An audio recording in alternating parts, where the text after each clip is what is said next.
Amin. Tepuk tangan yang meriah bagi Tuhan Yesus. Please sit down. Welcome home GB Pelita. Nice meet you all. Please join with our social media.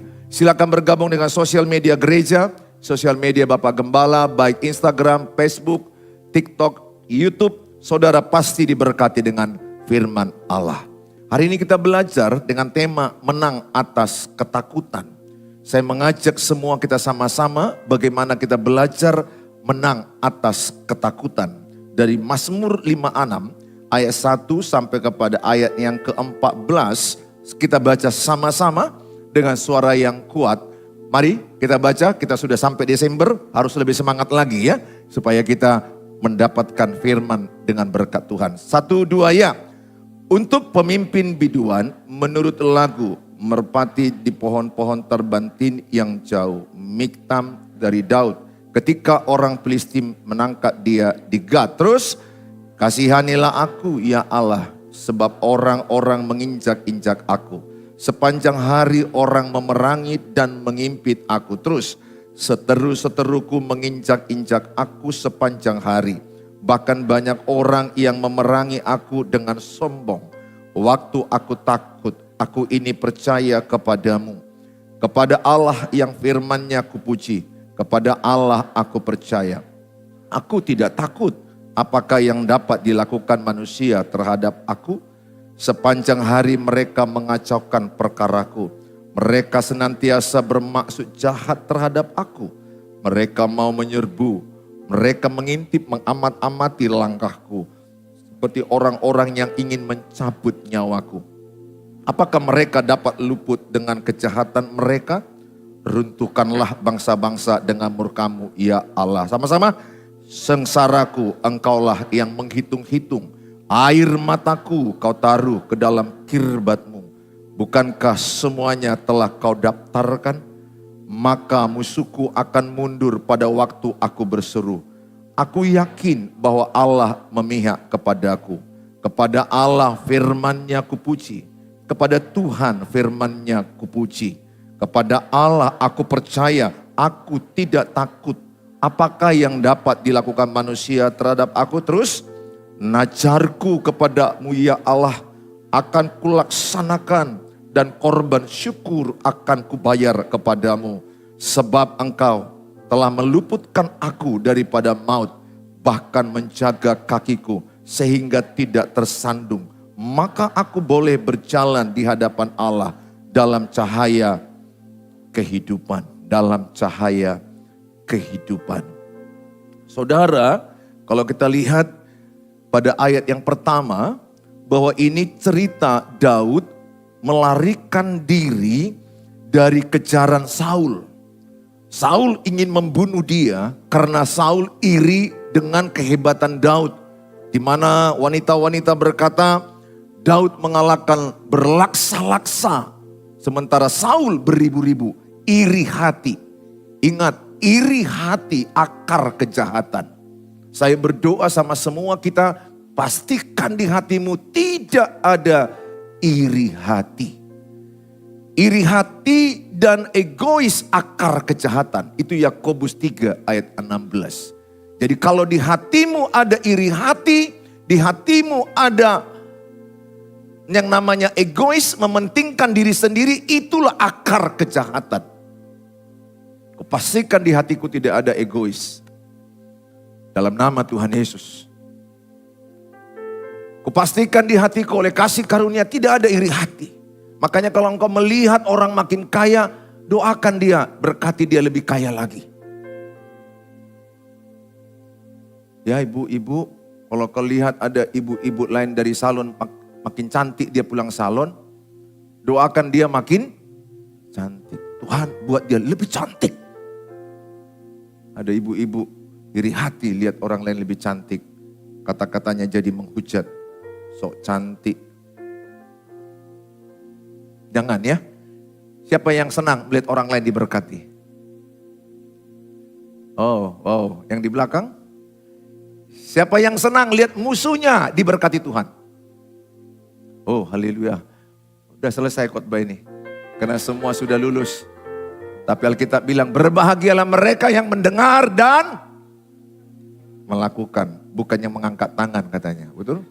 Kan gitu kan, dua pendeta berkat kan begitu ya. Berbahagialah engkau, pulanglah dan bawalah firman Tuhan. Berbahagialah engkau yang mendengar dan melakukan, bukan yang mengangkat tangan. Apa-apa, angkat tangan itu deklarasi. Kalau nanti kau jumpai ada orang lebih cantik, kata Pak Pendeta tadi, aku doakan dia lebih cantik lagi. Kalau nanti edamu lebih kaya, doakan edam itu makin lebih kaya lagi. Kalau engkau seperti itu, engkau semakin diberkati Tuhan luar biasa. Wah, itu kunci diberkati. Tapi kalau hatimu busuk, iri hati, selalu melihat orang negatif, berkat jauh dari dirimu. Ya, harus suka lihat orang diberkati. Suka lihat orang maju. Suka orang melihat orang lebih hebat. Harus itu anak Tuhan Yesus. Jangan suka lihat orang susah. Nah, dalam pelarian si Daud dikejar Saul, dia lari ke Gad. Gad itu daerah Filistin. Di daerah Filistin dia ditangkap. Jadi Saul yang mau membunuh dia itu bukan tidak bisa dihabisi nyawanya atau dilawan oleh Daud. Tapi Daud itu hormat kepada raja. Padahal saat Saul tertidur, dia sudah letakkan itu pisau. Udah mau ada prajuritnya mau menghabisi kepala si Saul. Tapi Daud bilang, jangan. Dia orang yang diurapi. Jadi Daud itu punya hati yang lembut, tidak mau membalas kejahatan dengan kejahatan. Padahal si Saul jelas-jelas ingin membunuh dia, menginginkan nyawanya. Tapi Daud berkata kepada prajuritnya, jangan bunuh dia. Itu hati orang yang baik. Hati orang yang penuh kasih itu tidak ingin membalas kejahatan dengan kejahatan. Sejahat apa yang saudara alami? Saya berdoa di hatimu adalah keinginan memberkati dia. Karena itulah kasih. Karena itulah Natal. Natal itu adalah lahirnya Raja Damai, Raja Kasih. Kalau saudara sudah merayakan Natal, saya sudah 2 kali rayakan Natal. Nanti malam yang ketiga. Karena pendeta. Pendeta dari awal tanggal sampai akhir nanti 31 Januari. Masih ada Natal karena okumene kadang-kadang tanggal Januari. Daud akhirnya ketangkap. Jadi dia dikejar ibaratnya dari mulut singa. Lari ke Gad maksudnya supaya aman. Pergi ke mulut harimau. Ingat, di dunia ini tidak ada tempat yang paling aman. Daud ingin melarikan diri, dia berpikir, wah kalau aku pergi ke Gad, udah bukan wilayah Israel lagi. Wilayah orang Filistin. Dia berpikir itu tempat yang aman. Tapi saya mau katakan, tidak ada tempat yang aman di dunia ini. Yang ada hanya dalam Tuhan Yesus ada rasa tenang di hatimu. Ada rasa nyaman di hatimu. Bahkan orang-orang kaya pun tidak tenang. Belum tentu tenang dengan hartamu yang banyak. Dengan uangmu yang banyak, dengan jabatanmu yang banyak.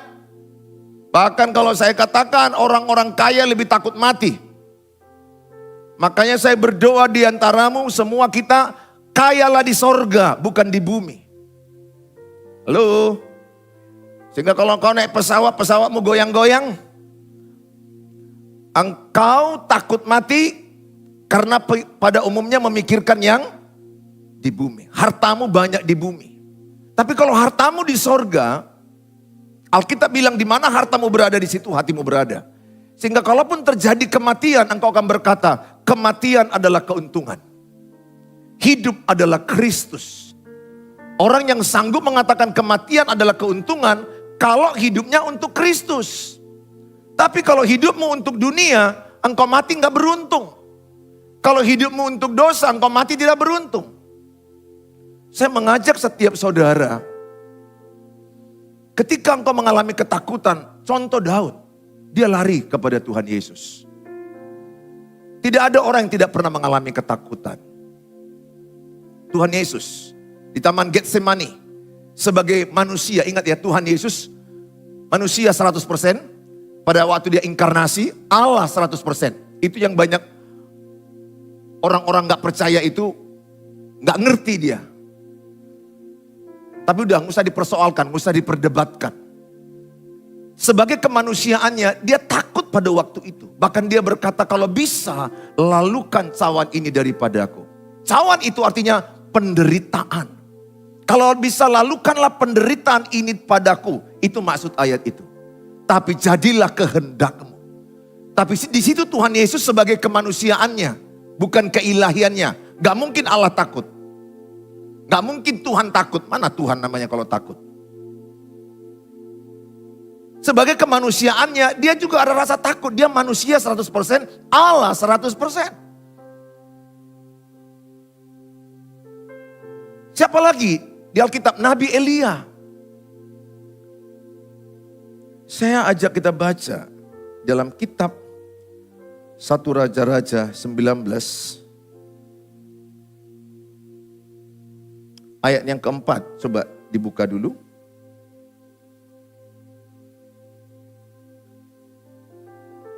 Satu Raja-Raja 19. Ayat yang keempat. Tetapi ia sendiri, itu Nabi Elia loh, masuk ke padang gurun sehari perjalanan jauhnya. Ini dia setelah membunuh 450 Nabi Baal. Hebat loh, hebat dia. Ini Nabi besar. Nabi palsu dihabisi dia 450. Ia duduk di bawah sebuah pohon arar. Kemudian ia ingin mati. Nabi besar. Ingin mati. Di ruangan ini beberapa sepertinya ada juga ingin mati. Pernahkah ada perasaanmu ingin mati saking beratnya masalahmu? Oh Tuhan Yesus. Gak apa-apa. Nabi Elia juga mengalami itu. Jadi kalau ada perasaanmu ingin mati, itu bukan dari dirimu. Iblis yang menaruh itu. Ingat ya, ketakutan bukan dari Tuhan. Ketakutan dari iblis. 2 Timotius 1 ayat 7. Katakan ketakutan dari iblis. Katakan bisa aja merasa takut. Tapi jangan dikuasai ketakutan. Bilang sebelahnya jangan tinggal dalam ketakutan. Coba lihat sebelahnya wajah ketakutan atau wajah keberanian. Saudara harus berani hidup. Amin. Aku gak tahu masalah apa yang kau alami. Utangmu berapa? Masalah pernikahanmu bagaimana? Apa kata Elia? Cukuplah itu. Sekarang. Ya Tuhan, ambillah. Oh Tuhan. Ini setelah habis pelayanan loh. Hati-hati kalian pelayan-pelayan. Belum tentu kalian semua ini mantap-mantap. Ini habis pelayanan ini. Bukan habis main-main kemana dia nih. Ternyata orang pelayanan pun bisa putus asa. Saya pernah. Saya tahu rasanya ingin mati. Saya tahu rasanya putus asa. Saya tahu rasanya titik terendah. Saya rasakan itu.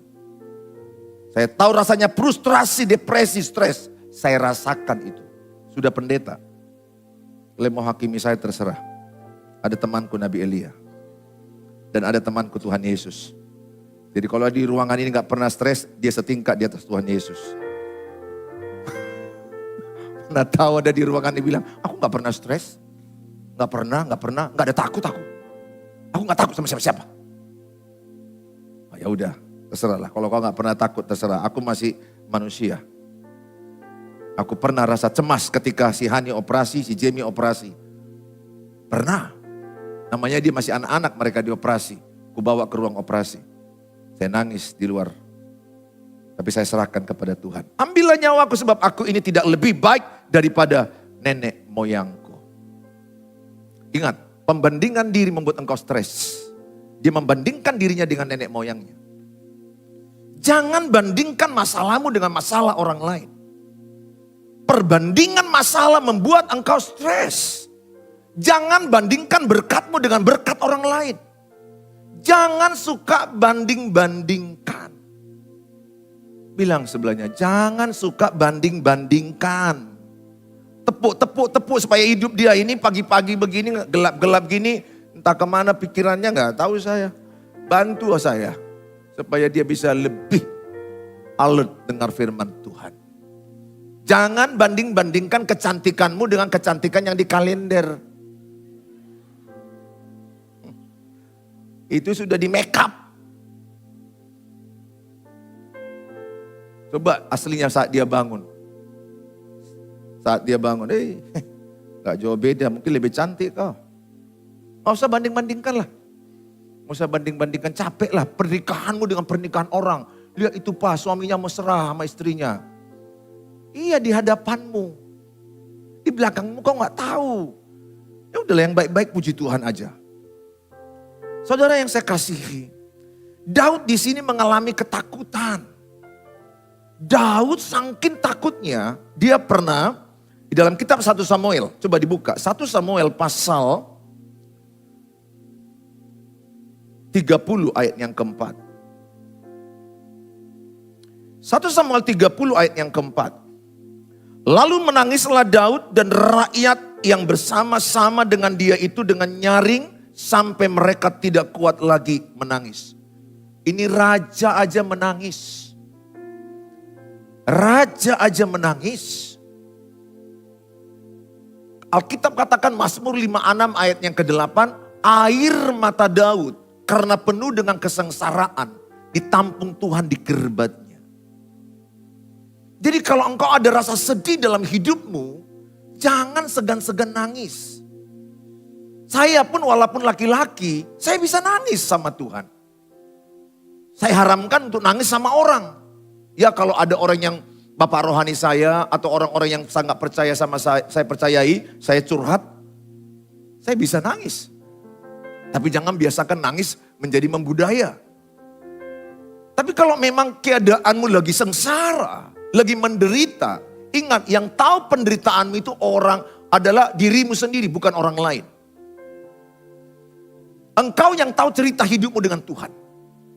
Orang kan sok kepo dengan hidupmu. Bilang sebelahnya, don't kepo. Orang sok kepo. Bahkan lebay.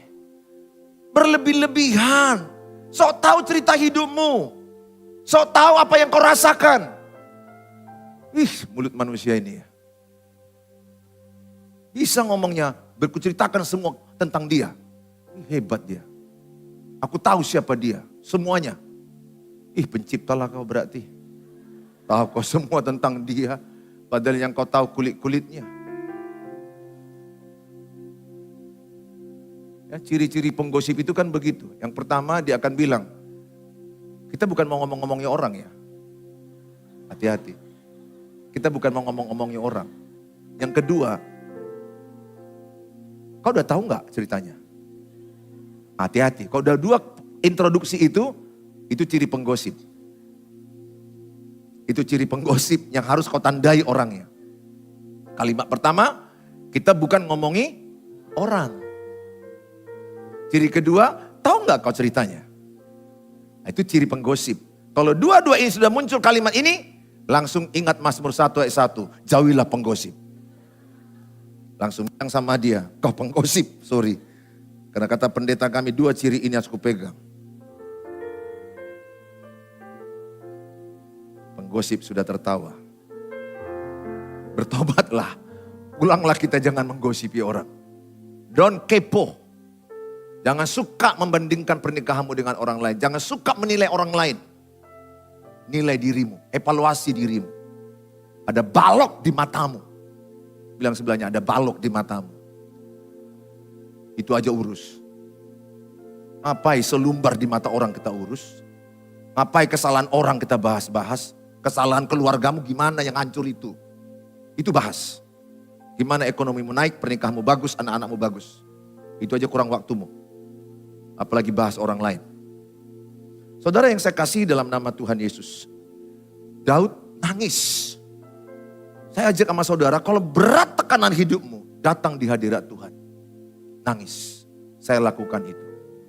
Ketika aku mengalami fase titik terendah, merasa putus asa, merasa tidak berdaya, bahkan ada taburan iblis. Kalau begini kau lebih bagus mati. Iblis mulai menaburkan benih-benih yang negatif. Tapi saya nangis di hadirat Tuhan.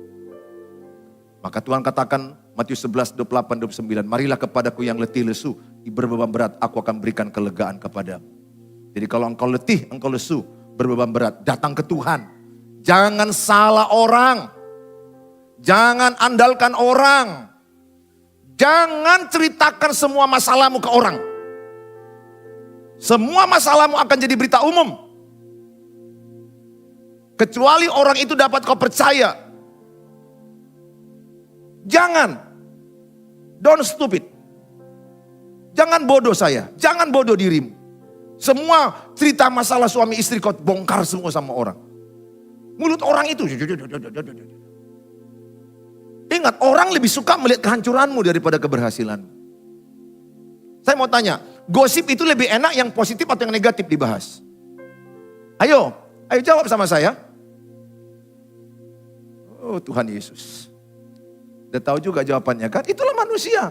Itu fakta, 100%. Orang lebih suka membahas yang negatif orang. Bukan kelebihan orang. Bukan kelebihanmu orang suka. Kejatuhanmu. Itu akan dibahas. Wush, Tuhan Yesus. Kelebihanmu. Kalau dia gak suka samamu, tetap dianggap kau negatif. Saya mau katakan kepadamu. Jangan ceritakan semua masalahmu ke orang. Ceritakan ke Tuhan Yesus. Kalaupun ada satu orang mentormu yang dapat kau percaya, ceritakan. Kalau tidak kau percaya juga mentormu, jangan ceritakan. Mana tahu mentormu bocor. Atau gembala iCare-mu bocor. Atau pendetamu ini bocor. Mau usah ceritakan ke saya. Ceritakan ke Tuhan Yesus. Satu-satunya yang tidak bocor. Bilang sebelahnya, hanya Tuhan Yesus. Yang lain bisa bocor, bilang. Mengadu ke Tuhan. Saudara, 1 Samuel 30 ayat yang ke-6. Apa yang dibuat Daud? Ini 1 Samuel 36, sama-sama kita baca. 1, 2, ya. Dan Daud sangat terjepit karena rakyat mengatakan hendak melempari dia dengan batu. Seluruh rakyat itu telah pedih hati masing-masing karena anaknya laki-laki dan perempuan. Tetapi Daud menguatkan kepercayaannya kepada Tuhan Allahnya. Daud di tengah-tengah terjepit masalah. Mau dilempar. Siapa yang mau melempar dia? Warganya, prajuritnya. Karena waktu mereka pelarian, membawa 600 tentara, Jiklak itu adalah tempat orang Israel, anak-anak mereka, istri-istri mereka dibawa kabur oleh orang Amalek. Saudara, mereka menangis. Dan Daud pada waktu itu merasa sudah terjepit, istrinya pun dibawa lari. Istri-istri prajuritnya pun dibawa lari. Jadi ibu-ibu yang tinggal di situ ingin melempari dia dan membunuh dia. Maksudnya rakyatnya ingin mematikannya sendiri, saudara. Dan Daud di situ sangat terjepit. Dia nangis sama Tuhan dan menguatkan dirinya sendiri. Ingat, ketika engkau punya persoalan hidup yang menguatkan dirimu dengan Tuhan. Jangan harap orang lain menguatkanmu. Ketika aku punya masalah, saya tidak berharap orang lain menguatkan saya. Bahkan aku bisa kecewa kalau istriku kuharapkan menguatkan saya. Ternyata dia bukan menguatkan saya kadangkala. Ternyata saya kadangkala bukan menguatkan istri saya. Jangan harapkan. Terkutuk orang yang mengharapkan manusia. Diberkati yang mengandalkan Tuhan. Jadi kalau engkau punya kelemahan, punya masalah yang terjepit sangat susah. Kalau engkau mengharap kepada orang mengerti hidupmu, habis hidupmu. Kau berharap edamu mengerti tentang ceritamu. Edamu itu menyalibkanmu. Amin, Eda. Jangan amenkan, itu yang salah. Jangan, saudara. Saya kuharamkan, aku mengharapkan kekuatan dari si Ode. Tapi alangkah baiknya kalau dia satu waktu menguatkan saya. Tapi enggak kuharapkan. Pengharapanku hanya Tuhan. Kalau kuharapkan, ternyata kata-katanya beracun, aku makin sakit hati sama dia. Jadi Tuhan itu benar-benar pure, murni, taruh pengharapanmu ke Tuhan. Jangan ke manusia. Berapa banyak di antaramu kecewa karena engkau berharap dalam kelemahanmu orang menolongmu. Engkau tidak bisa bayar uang sewa rumahmu. Kau harapkan bapak talumu atau bapak udamu yang membayar. Yang mungkin pangkatnya kapten. Atau orang kaya. Ternyata nggak menolongmu, engkau jadi susah. Makanya Tuhan nggak mau kau kecewa. Tapi kalau engkau tetap mau berharap kepada manusia, salahmu sendiri. Karena kan Tuhan bilang jangan berharap pada manusia. Apalagi kau mengharapkan cinta seseorang. Mati hidupmu. Kau mengharapkan, wah, maunya dialah mencintai aku. Nanti gak dicintai kau, nanti kau putus asa. Ternyata cintanya sama si Lisbeth, bukan sama si Hana. Si Hana udah berharap, kalau bisa Bang David ini cintanya samaku. Tapi si David lebih mencintai si Lisbeth. Kalau kau berharap kepada manusia kau kecewa. Kau berharap ke Tuhan. Tuhan akan kasih sama si Richard. Amin. Yang terbaik. Karena apa yang terbaik Tuhan yang tahu dalam hidupmu. Bukan engkau yang tahu yang terbaik. Tuhan yang tahu apa yang terbaik bagi engkau. Apapun cerita hidupmu, Tuhan yang tahu yang terbaik bagi engkau. Kuatkan diri. Yang pertama, bagaimana kita untuk menang atas ketakutan. Pertama, meyakini jika Tuhan lebih besar daripada masalah kita. Mazmur 56 ayat 3. Waktu aku takut, aku ini percaya kepadamu. Jadi yang pertama ketika engkau punya masalah, punya keyakinan. Bahwa Tuhan lebih besar dari masalahmu. Katakan, Tuhanku lebih besar dari masalahku. Lebih semangat, yang di audiens belum. Masa lebih menang mereka jumlahnya sedikit. Tuhanku lebih besar dari masalahku. 1, 2 ya. Oke. Kalau inilah masalahmu. Inilah gambaran Tuhan. Kita gambarkan dulu. Saya mau tanya. Kalau engkau punya masalah, mana yang lebih banyak kita bicarakan? Masalah atau Tuhan? Jujur aja, jujur. Jangan lu jawab yang apa ya.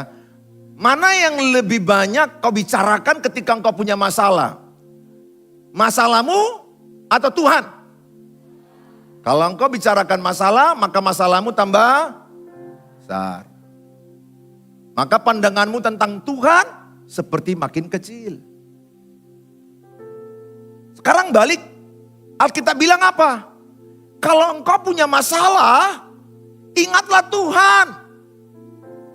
Coba bicarakan Tuhan, Allahku sanggup, Allahku hebat, Allahku dahsyat, Allah turut bekerja, mendatangkan kebaikan. Bagi Allah tak ada mustahil, bagi orang percaya tak ada yang tidak mungkin. Dalam nama Tuhan Yesus, aku percaya, aku lebih daripada pemenang.